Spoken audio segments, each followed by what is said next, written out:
Hey guys, and welcome back to this channel. In this video I'll be showing you guys how you can create this like really cute Teletubbies inspired baby's face and sun.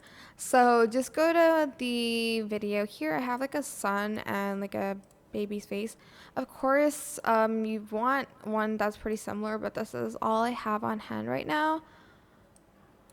Let me just turn this off because I cannot see where the line is, and I'm just going to basically feather it out just a little bit, and then let's see this again, and then I'm just going to move it and adjust it to the sun, and then you're just going to go to blend mode and you're just going to try to find one that's kind of similar, maybe like this darkened one would be good, and just to try to like make it so it's in the middle.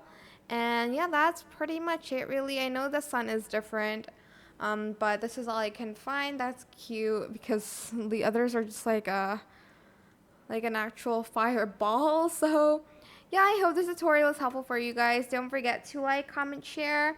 Also subscribe to this channel if you haven't done that already.